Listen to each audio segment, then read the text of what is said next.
Conversaciones contra el olvido. Se trata justamente de conversar sobre la vida de personas que jugaron un rol en la República previa al golpe, que también participaron en la lucha contra la dictadura y cumplieron un papel protagónico en la construcción democrática en curso. Tienen en común además todos los entrevistados que son personas que yo quiero, admiro y respeto. En esta ocasión estamos con un doctor que fue diputado en la República, que fue dirigente social en dictadura y que luego volvió a ser senador en democracia.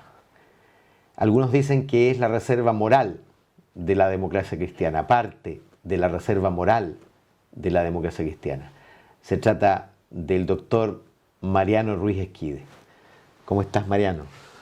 Bien. Gusto de verte y de Feliz. poder conversar contigo.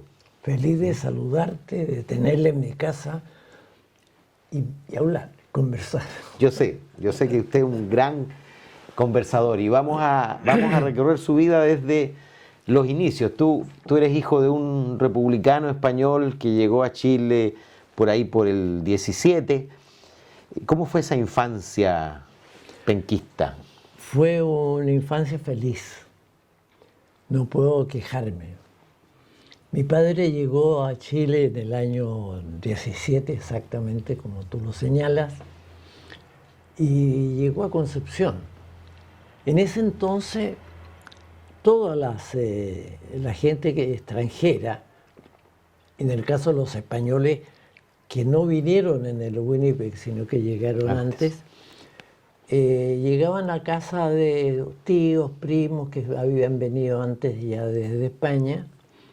El papá venía de un pueblo muy pequeño en la zona bajo castellana y él llegó a Chile, lo trajeron unos primos para hacerlo trabajar y ofrecerle trabajo en una gran tienda que tenían estos primos en Concepción.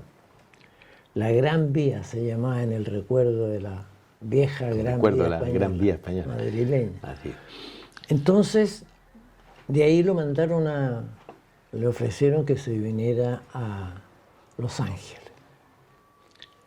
Porque aquí, en ese entonces, curiosamente, Antuco era un pueblo más grande que el de hoy, que es un pueblo chiquito, que está de Los Ángeles hacia la cordillera. Y ahí entonces, en un momento determinado, en abril, llegaban los argentinos con sus animales. Las veranadas. Para la veranada, entonces para venderlos en Antuco. Y ahí las casas comerciales de Concepción, de Santiago, de Los Ángeles, enviaban casas comerciales chiquititas, sucursales, para aprovechar el consumo que hacían los argentinos. Y ahí conoció a mi madre. Mi madre ¿Argentina? En Antuco. Ah, era chilena. De Antuco. De Antuco. Hija de un gran abuelo mío conservador, que se opuso a cualquier matrimonio con mi padre, porque no conocía nada de él. Y en ese entonces ya había recelos con los inmigrantes, o los inmigrantes. Entonces, lo que hizo él, mi abuelo, llamó a Los Ángeles a un amigo de él que era abogado y era su abogado, y le dijo: me averigüen quién es este niño.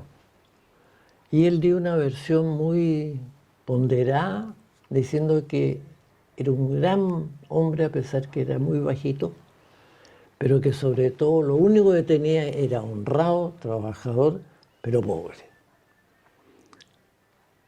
Entonces le dijo a mi madre: un mes. En un mes decía si usted sigue con esto. Y yo le digo, si conozco a Mariano, voy a autorizarla. Al mes lo autorizó.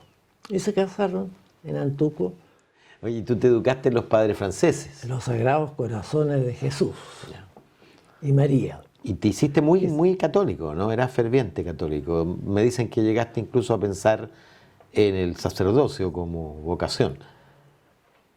Yo quise venirme a los sacerdotes. Efectivamente, tú tienes razón. Entonces tomé el tren en Talcahuano en nocturno para venirme aquí a Valparaíso, donde estaban los perales. Llegué ahí a San Rosendo y ahí uno se cruzaba con el nocturno. Ahí tenías que hacer la conexión. Esperaba como 20 minutos. Y en vez de demorarse 20 minutos, el tren que venía al sur se demoró 1 hora. Y en esa hora algo pasó en mi cabeza, pero no fue ni niña, ni amores perdidos. No fueron las mujeres, No, ¿estás seguro? ¿Me puedes convencer de eso? Que no fueron las mujeres, el gusto por las mujeres lo que te impidió ser cura. No, No. no, fíjate, fue una cosa muy extraña. La sensación de entrar a un lugar del cual nunca iba a salir.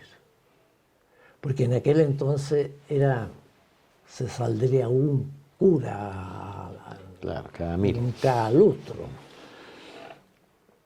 Entonces me volví. Y después de eso, me quedé en Talcahuano y quise entrar a leyes. Y Hiciste un mes incluso, entraste a leyes. claro, no, entré. Pero mi madre, que tenía mucha influencia en mí, no por imposición así brutal, sino porque la quería mucho, ella era prima hermana de un diputado que se llamaba Mario Ríos Padilla, el padre de del que fue senador. fue senador. Entonces veníamos a Los Ángeles, Antuco, y ella se las arreglaba para que el abuelo de Mario, me invitara a la consulta de él. Y así me fueron lavando el cerebro y terminé siendo médico. Y después de estar 2 años, 3 o 4 años ejerciendo la medicina, me ofrecieron la posibilidad de entrar en política y fui concejal en Talcahuano. Yo sé, pero antes de eso, tú eres médico de la Universidad de Concepción. O sea, estuviste ahí, no sé, la carrera dura 7 años. Y luego hiciste un posgrado en hematología en pleno franquismo en Madrid. ¿Ahí cuando te fuiste estabas casado ya o fuiste soltero? No, mi señora, yo me comprometí con ella aquí. Antes de partir. Antes de partir, con el ánimo de que ella se fuera cuando yo terminara la beca y después hacíamos la luna de miel. Justo antes de partir habías ingresado a la recién constituida Democracia Cristiana, Así que es. se funda en el 57. Tú a esas alturas ya tenías 27 años. 27 años. ¿Y por qué la Democracia Cristiana? ¿Cuál era el llamado? ¿Cuál era la identificación que te producía esa decisión? Mi abuelo era conservador, líder de Antuco, conservador tradicionalista. Pero yo el año 46 estábamos ya en segundo año, estaba en la secundaria. Claro. Y apareció ahí la candidatura de Eduardo Cruz Coque. Médico también. Médico, Conservador social. conservador social. Y apareció La Voz un día en la casa, sentado esperando salir a ayudar algo en la campaña de Cruz Coque. Bueno, ese gallo salíamos a pegar papeles. Pero otro líder que habló, estaba yo en mi casa estudiando como si fuera hoy, y escuché la voz de un prócer conservador social cristiano que era Horacio Walker. Horacio Walker. Larraín, abuelo de los actuales, Walker. sí. Entonces decía que veía el Partido Conservador en la avanzada social. Entonces, Cruzcoque, esto, un cura que era social cristiano, en Quilleco, al lado de Antuco, yo dije, ya como que estoy sintiendo las ganas de meterme. Y Y entraste. entré al Partido Conservador. No entré al Partido Conservador, sino que intenté. Ya estaba la Falange. Estaba en la Falange. Entonces yo postulé a la Falange y al Partido Conservador, a cualquiera de los dos, pero dije que no entraba ninguno mientras no se juntaran, porque eran iguales, no iguales, pero parecidos. Hasta que se formó el partido, el 57, ya estaba formado cuando llegué a Chile, y ahí conocí a los falangistas, a Frey y a todos los demás. 1965, la Marea Azul lleva a 82 diputados demócratas cristianos a un congreso de 149, imagínense, 82 de 149, y ahí estaba el doctor Ruiz Esquide representando ahí la provincia de Concepción. Él había salido desde Talcahuano. Mariano, ¿cómo viviste esa experiencia? Primero tenían mayoría absoluta de la Cámara en todas las comisiones, lo que te permitió presidir algunas, y en un periodo de reformas importantes para Chile, la chilenización del cobre, la promoción popular, el inicio de la reforma agraria, en fin, ¿cómo viviste ese periodo de reformas? Con mucha esperanza. Lo que hemos conversado venía ya arrastrándose desde el año 46 con Cruzcoque, ganamos después con Frey, llegamos a estos 82. Y fue una experiencia de dulce y agradable, blanco y negro. Lo blanco era el entusiasmo que teníamos, casi irracional, porque era como tener en la mano los cambios, ¿no? Era una emoción. Date cuenta lo que significa muchachos jóvenes, la mayoría. Yo tenía 35 años y a esa edad todavía eres jovencito. Entonces, ver la reforma agraria. Yo venía de un mundo campesino, claro, y por lo tanto vi cómo se cambiaban las cosas. A pesar de que en Antuco no hubo reforma agraria porque eran nada más que minicampos. Pero sí, por ejemplo, la promoción popular, la reforma de los códigos del trabajo, la sindicalización campesina que empezó tan fuerte. La sindicalización campesina, la política exterior de Chile, que era una cosa novedosa, porque antes de eso yo había visto siempre la política internacional como una cosa muy lejana. Pero ver cómo pasaban las cosas con Frey, cómo se nos respetaba y se nos empezó a respetar mucho más, porque Frey también hizo lo que hacen los actuales presidentes. Fue el primero que hizo eso. Fue el primero que viajar, fue salir, de relacionarse con mostrarse. otros líderes del mundo. Y vinieron aquí importantes líderes. Aquí, sí, claro. Hay una foto tuya con la reina Isabel. Sí. Dime, Mariano, ¿cuándo empieza a producirse esta tensión interna dentro de la democracia cristiana respecto de la lentitud del avance de Frey, de quienes querían ir más rápido, y que el 69 termina con una escisión y la constitución del Movimiento de Acción Popular Unitario, MAPU? A ver, el gobierno de Frey empezó en marzo o en mayo del 64. 64.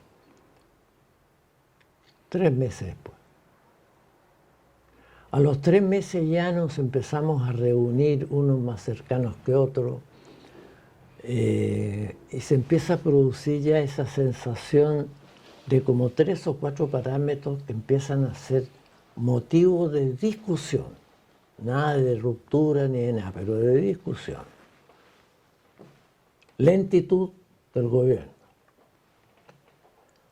Hubo un tema que nosotros considerábamos que era esencial y no nos dieron razones en eso. Varios de nosotros creíamos, pero quien lideró este movimiento inicial fue Palma y Reyes, que eran senadores. ¿Ignacio Palma? Ignacio Palma, el padre del actual de Andrés. Claro. ¿Cómo gobernábamos? No teníamos mayoría en el Senado. Entonces, a nosotros empieza lo primero es ¿con quién gobernar? Ese fue un debate largo. Había tres alternativas. O solos, y nosotros, los terceristas futuros y después los mapos futuros, considerábamos que no íbamos a poder hacerlo. Entonces, la segunda alternativa era con los radicales. El Padena todavía existía también, ¿no? Un pequeño con partido. El Padena no hubo problema, Claro. porque era mucha la diferencia. Claro. Entonces ellos lo pasaban, consideraban que no tenían un destino mejor que ser. Y fueron leales, fueron leales. Pero los radicales no quisieron entrar y muchos de nosotros, no, yo no, pero muchos de los más que fueron posteriormente MAPU se opusieron tenazmente. Consideraron que eso era transformar en una cosa muy burguesa a lo que significaba la revolución en libertad. Y entonces no cuajó eso. Y la otra alternativa era hacer un gobierno con los socialistas. Tampoco se pudo porque ahí la campaña entre Frei y Allende el año 64 fue extremadamente dura. Tú tienes, déjame hacerte una pregunta. ¿Tú crees que Frei habría ganado si la derecha no se hubiera asustado después del naranjazo y hubiera habido una competencia a tres bandas como No. la que hubo el 70? No. La democracia cristiana cada vez que ha ido sola, Pepe, ha perdido. Perdió con Cruzcoque. Perdimos con Tomic. Con Frei el 58. Con Frei el 58. No, Frei no habría ganado. No, ¿eh? No. Esa es una de lo que significó después dificultades internas, porque nos embarcamos en una crítica entre nosotros. Nosotros los que éramos terceristas, que ya empezábamos a hacer chascones, sosteníamos que sí, que había que ir a una alianza porque solos no íbamos a poder gobernar. Porque el sistema de 3/3 que se formó era imposible. Tú no puedes gobernar en un régimen presidencialista brutal como el chileno con 1/3 de la población o de la votación. Aunque sea el tercio mayor. Aunque sea el tercio Claro. mayor. Como le ocurrió a la Unidad Popular después. Exactamente igual. Y dime porque la democracia cristiana estaba, recuerdo yo, el grupo más oficialista, los rebeldes por otro lado, y ustedes, los terceristas. Los rebeldes se fueron el 69 con el MAPU a formar parte de la Unidad Popular. Así es. Y los terceristas se quedaron y lograron imponer la candidatura de Tomic, Así fue. que era una candidatura progresista. Y yo te quiero preguntar, porque se lo he preguntado a gente que vivió desde el lado del socialismo esto mismo, pero yo era joven en dictadura cuando leo por primera vez los programas de la Unidad Popular y de Tomic. Y parecían dos programas mirándose al espejo. Así es. Muy, muy próximos. Así es. Y sin embargo, no hubo respuesta a la invitación a la unidad social y política del pueblo que hiciera Tomic. ¿Por qué crees tú que fracasó ese intento de gobernar con 2/3, de ir detrás de un programa de mayoría con una mayoría social y política? Varias cosas que hay que, para poder entenderlas, hay que como cerrar los ojos Y remontarse a la época. trasladarse allá. ¿Qué pasaba? Habíamos tenido una discusión con los socialistas bastante fuerte durante la campaña. ya te lo digo. Porque fue muy duro. Sí. Ni la sal y el agua. Ni la sal ni el agua. A mí siempre me ha llamado la atención que esa frase la pronunció uno de Aniceto los Rodríguez, líderes más Centrado. centrados y sensatos y muy aproximados al modelo democrático burgués. Eso fue una cosa. Segundo, la presencia del Altamirano. Altamirano radicalizó el Partido Radicalizó el proceso y fue imposible de entenderse. Allende jamás dejó de pensar que iba a ser presidente. Y entonces toda su línea política de alguna manera estaba organizada para ese propósito. Y cuando nosotros hablamos con Leyton, 48 horas antes del golpe, hablamos con Allende, nos dijo alguna frase que cuando salimos, Bernardo me dijo, estamos fregados. Le dijo, carne de estatua. Además, voy a ser presidente. Y después cuando hablamos al final, pero Bernardo, siéntate, le dijo, no, me quedo parado. ¿Y por qué te quedas parado? Le dijo, pues ¿cómo no me voy a quedar parado? ¿Qué te digo, Salvador? Te van a matar o te van a hacer cualquier cosa, te van a... Al presidente de Chile, a Salvador Allende, nadie lo basurea. Y el Partido Socialista desde el año 38, que es cuando comienza mi historia ahí, fue un partido que ha tenido siempre dificultades. Y lo último que yo creo que pasó fue que en toda esta cosa, la CIA estuvo metida absolutamente. De eso no me cabe ninguna duda. Yo describo ahí una de las últimas comidas que tuvimos en mi casa, en que estuvieron varios periodistas de todos lados, algunos políticos nuestros y un hombre de la CIA. Entiendo que ahora ya no se usa eso, pero en aquellos años la CIA tenía varios consejeros y ellos se encargaban de cada uno de los parlamentarios importantes. Y lo seguían. Terminó la comida. Fue desastrosa porque las informaciones que daban los periodistas, los políticos que invitamos con Inés, y las declaraciones de la CIA, del hombre de la CIA cuyo nombre nunca supe, nunca se conocía. Entonces me dijo, cuando salimos de la casa, vivíamos ahí en Hernando de Aguirre. Estaba al frente, estaba el MIR, y al otro lado estaba Patria y Libertad. Entonces se acerca y me dice, muchas gracias, la comida estuvo exquisita. Y yo lo miré así, bueno, dígame lo que va a pasar. Ya que la comida fue buena. Mire, me dijo, me hizo así. Mariano me dijo, tiene una familia preciosa y usted es un gran hombre. No, le dije así. Vamos al centro de la cuestión. Septiembre, me dijo. No salga en septiembre, váyase a Pantuco. Septiembre. Eso fue 10 de septiembre, es decir, 5 de septiembre.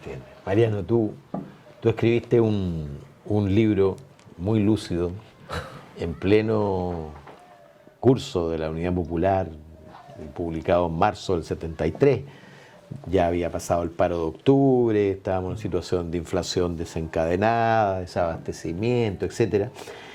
Y tú tienes una visión muy, muy dura, muy profunda de la crisis que estaba viviendo Chile gobernado por Allende. Identificas los déficits, los problemas, etcétera.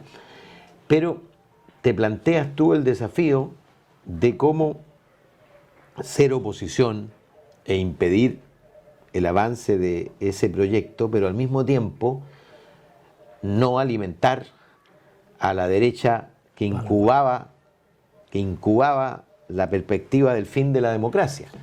Y yo noto aquí, sobre todo hacia el final de este libro, la tensión entre cómo hacer oposición democrática, porque tú lo que luchabas era más bien por un gobierno más participativo, sustitutivo del capitalismo, Sí. con profundización de la democracia, etcétera. Pero, por supuesto, las tensiones de la época hacían que la democracia cristiana se fuera aliando con el Partido Nacional, donde estaba además el comando Rolando Matus y un poquito más allá Patria y Libertad, y en medio de todo la CIA. En fin, ¿cómo vivías esa tensión brutal? Yo te diría, primero, incomprendida.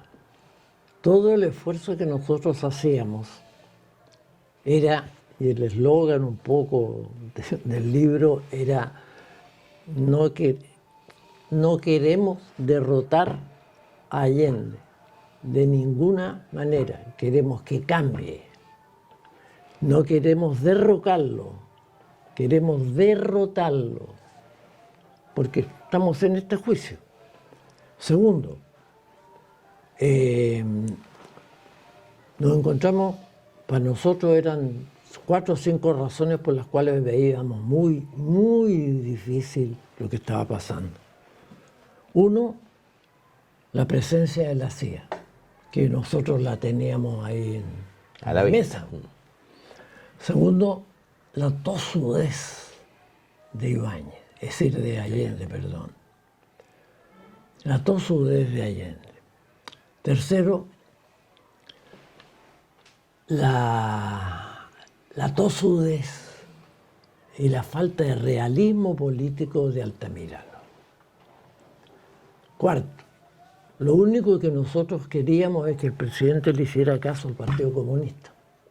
Que era el factor de moderación y de... Así es, porque los socialistas decían avanzar sin transar. Y los comunistas decían transar para avanzar. Y no le hizo caso.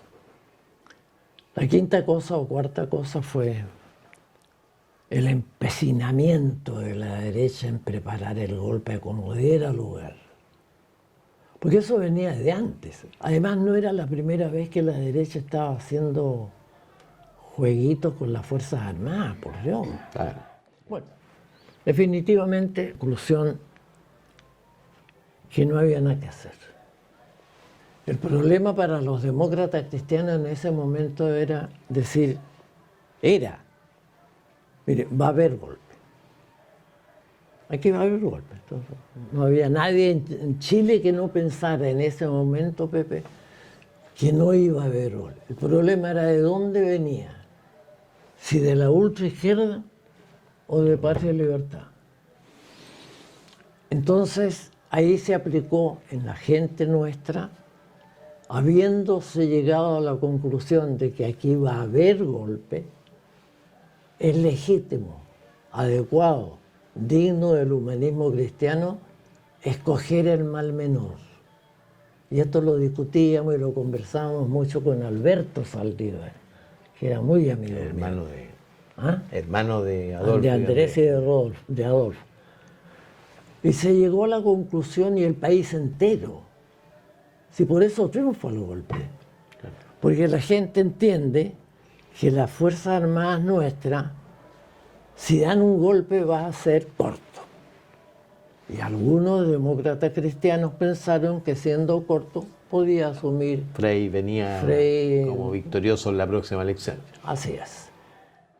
El día 13 de septiembre, 13 demócratas cristianos firmaron una carta abierta condenando el quiebre de la democracia, condenando la muerte de Allende, el quiebre institucional y reafirmando su compromiso con los valores de la democracia. Hacerlo el 13 de septiembre no era poca cosa.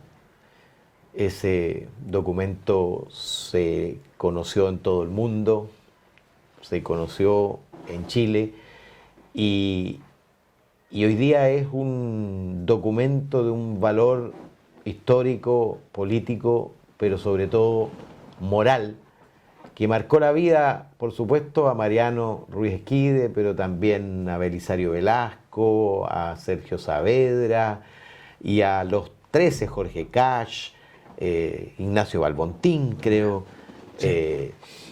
Y por supuesto don Andrés Elwin, que falleció hace poco, y Renan Fuentealba, que pasó los 100 años pero todavía vive. Es el testimonio moral de una generación política que no quiso ser cómplice del golpe de Estado. Cuéntanos cómo se fragua eso en la casa de hermano Bernardo, como le decían a Bernardo Leighton. Primero que nada hay que señalar que en el contexto de lo que hemos conversado ya esta misma tarde, de lo que venía pasando, ya había una cierta unidad de criterio entre estos 13 más varias personas más. Y entonces, cuando vino el golpe, que se cumplió lo que habíamos conversado, es decir, nosotros estamos contra todos los golpes, de cualquier lado. Mal menor, los militares, según se dijo, las Fuerzas Armadas, para nosotros no importaba. Mal, cualquiera sea de donde venga el golpe. Estamos en contra. Y por lo tanto fue muy fácil, a las 11 de la mañana se anuncia esto, empiezan los telefonazos, nos vamos donde Bernardo Leighton. Y este texto que tú tienes aquí, nos demoramos 15 minutos en hacerlo, porque habíamos conversado tanto esto que ya lo teníamos, lo conversamos en 15 minutos. ¿Quién estaba con la pluma? ¿Bernardo? Bernardo estaba con la pluma, la palabra y el teléfono. Todos los demás ayudábamos. El último texto lo hicimos con Huepe. Claudio Huepe. La última frases. Entonces nos fuimos y nos arreglamos y firmamos. ¿Por qué tan rápido? Porque teníamos ya prácticamente conocido el camino que íbamos a seguir. Había personeros ahí de una calidad y de un nivel dentro del partido que era muy grande. Entonces se plantearon dos temas. El primero fue, Bernardo quiso ir a La Moneda a saludar a Allende. Y le dijimos que no iba, y le cerramos la puerta. Porque si salía, lo mataban, claro. Entonces era obvio. En ese momento se nos llegó la noticia de que la Junta Militar, o sea, los 4 generales, habían estado discutiendo este tema y habían sacado algunas conclusiones. La primera, Pinochet era exiliarnos. Esa fue la versión en aquel momento, yo no sé si después la mantuvieron. Lee quería matarnos. Merino mandarnos a Dosso con el resto de la Unidad Popular. Cuando pasé por Dosso después, es una impresión muy grande. Saber que ahí podíamos haber estado un buen tiempo, sí. Porque tú conoces al sur. Y Mendoza nunca tuvimos una claridad acerca de qué querían. Poco después de eso vino algo que tampoco he podido en esos momentos de confusión, que si Frei Montalva habría hablado con Bonilla, en general, que había sido su decán, con el objeto de que no se hiciera una especie de sangriento de las decisiones de la mesa, porque él se asilaba. Bueno, entonces... Sí, los detenían a ustedes, digamos. Claro. Claro. Lo que para la Junta habría sido un problema evidente. mayor. Entonces, se escribió esto. Dos observaciones. La primera, la rapidez con que escribimos esto. Era como si estuviéramos llenos de poesía. Porque la escribíamos así, ponle esto ya, ponle este otro, hasta que salió lo que tú tienes en la mano. Entonces en ese momento había que distribuirla. Pero obviamente si alguien distribuía eso, esto lo mataban. Entonces hicimos algo que no sé, algunos lo saben. Se nos ocurrió, no sé a quién, que 4 o 5 personas, Enrique Palet,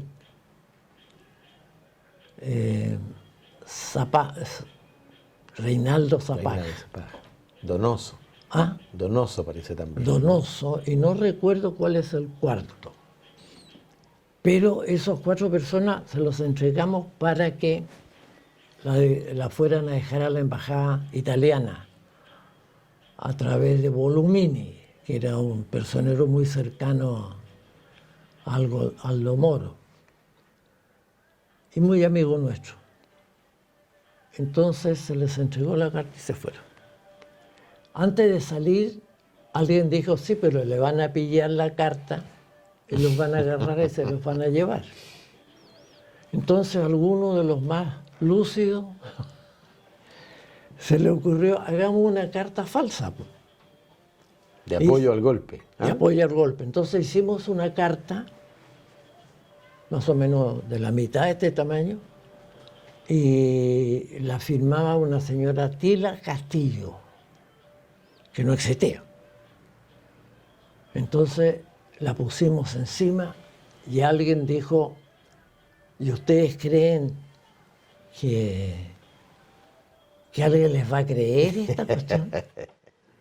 Y ahí ya se dime mandó... el impacto en el partido, ¿cuál fue de esto? ¿Qué pasó con la directiva presidida por Patricio Aylwin?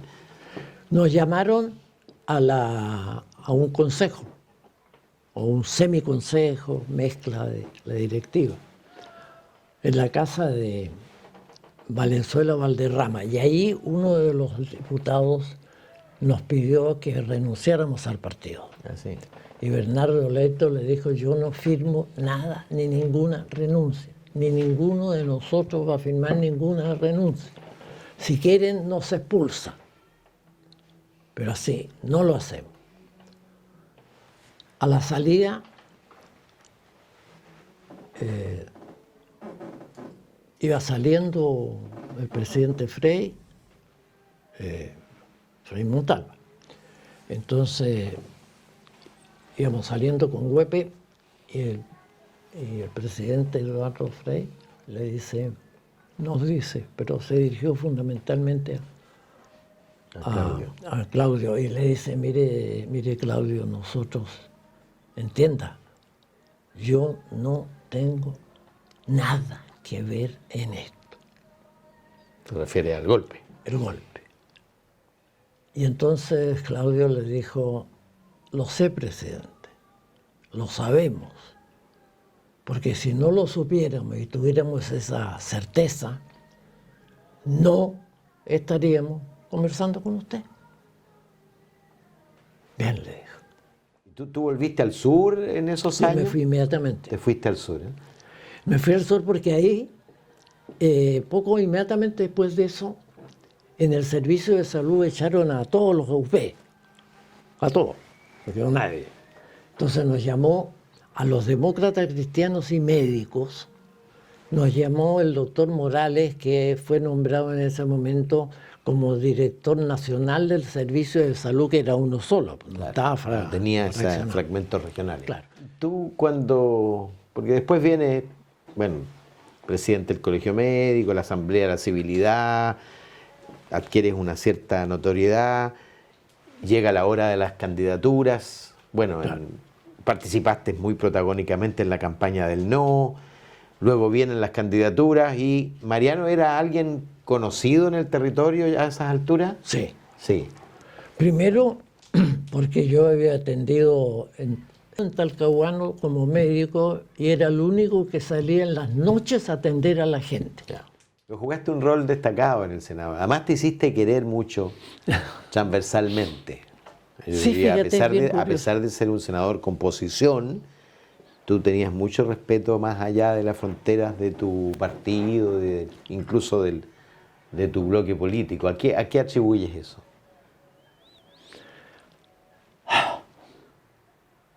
A ver, yo lo reconozco, humildemente lo reconozco.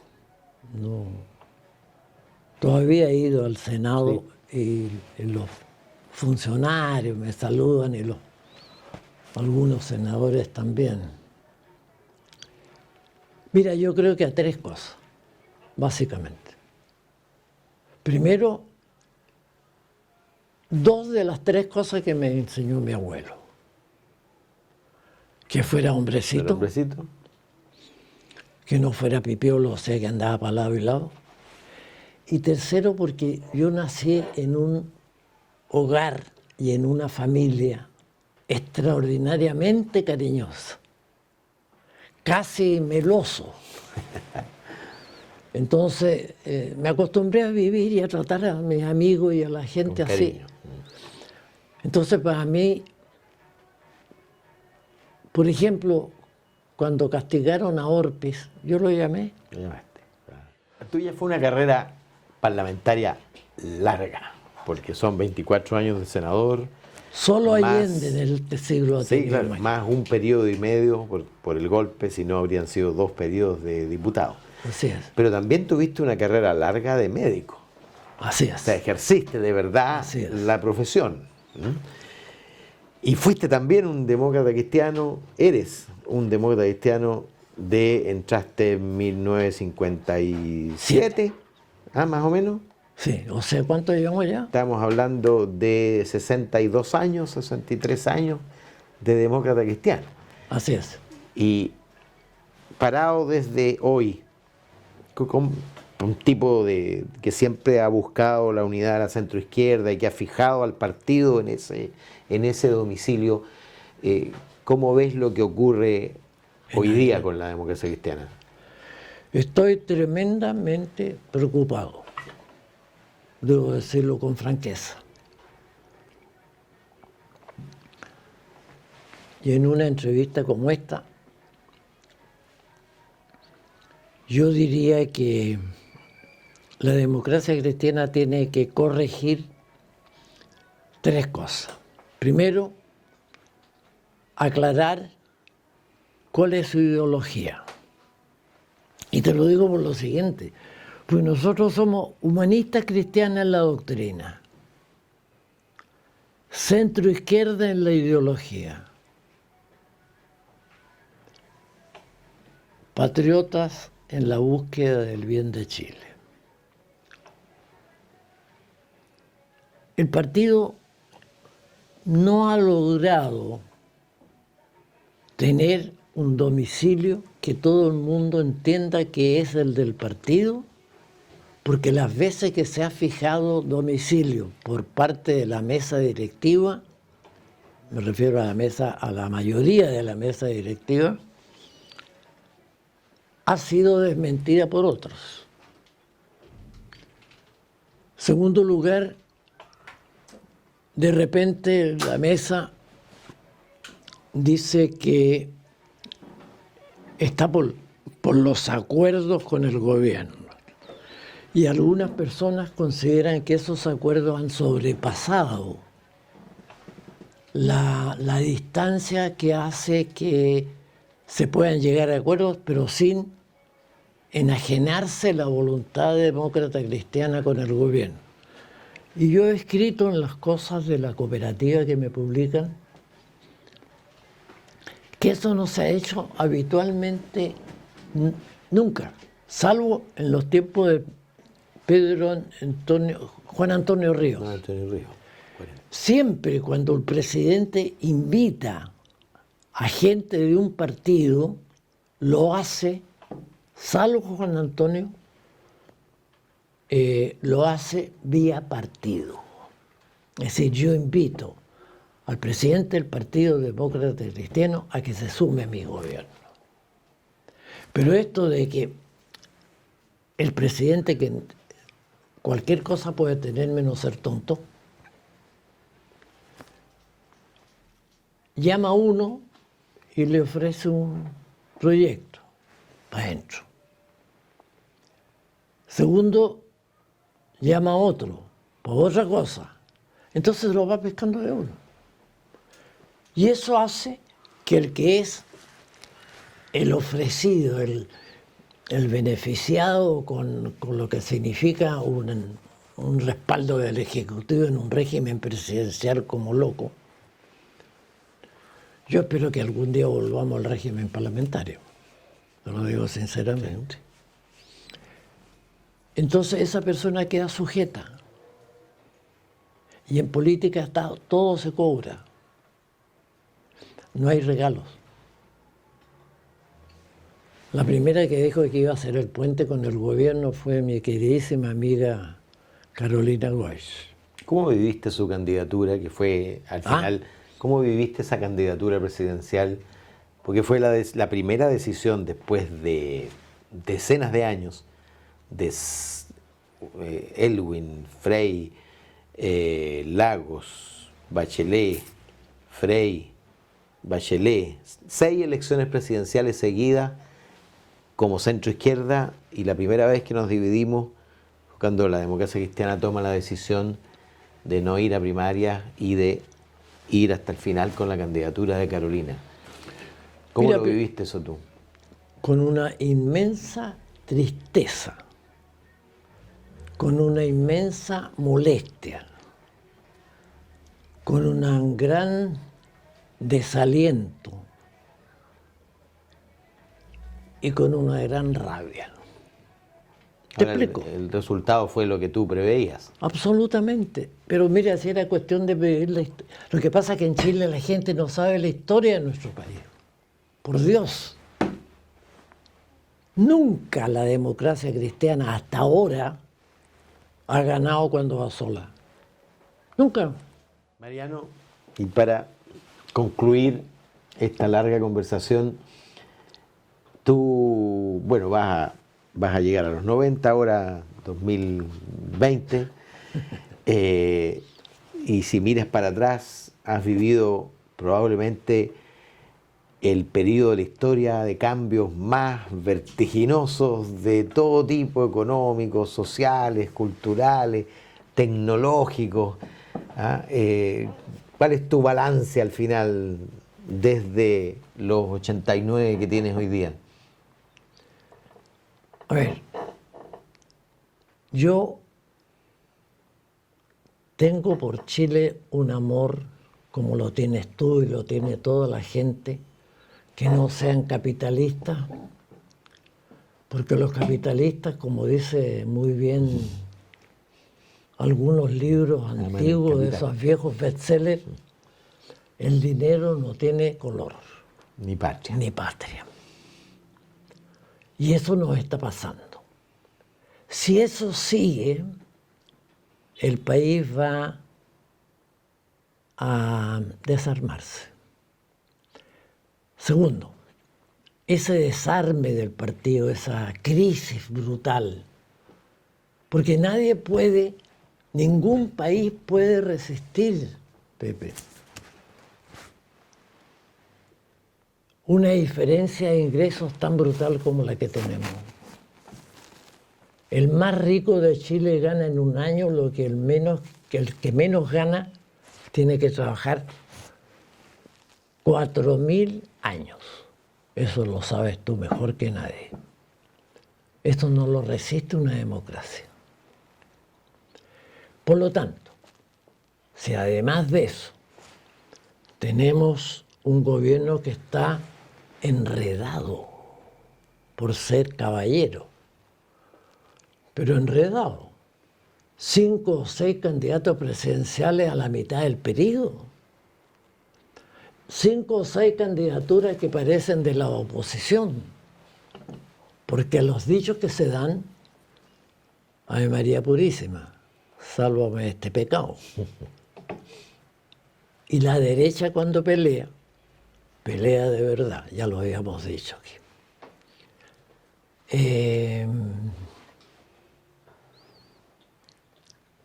No tenemos en la oposición una posibilidad real de juntarnos. Tengo mucha desconfianza de que no los podamos juntar. Primero que nada porque hay un personalismo muy grande en la política actual. Primero yo, después yo y después yo. Tercero, porque los presidentes de los partidos los noto encasillados en el partido es lo mío, lo demás.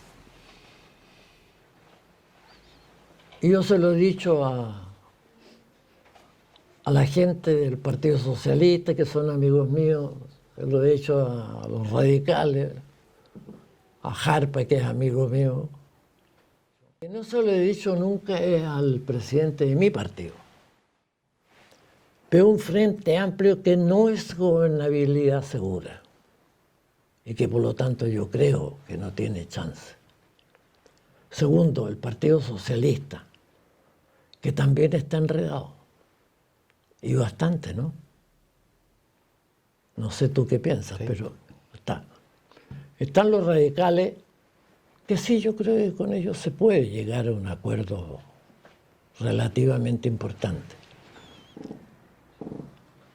Y la derecha está con bastantes dificultades y nosotros no tenemos sitio oficial.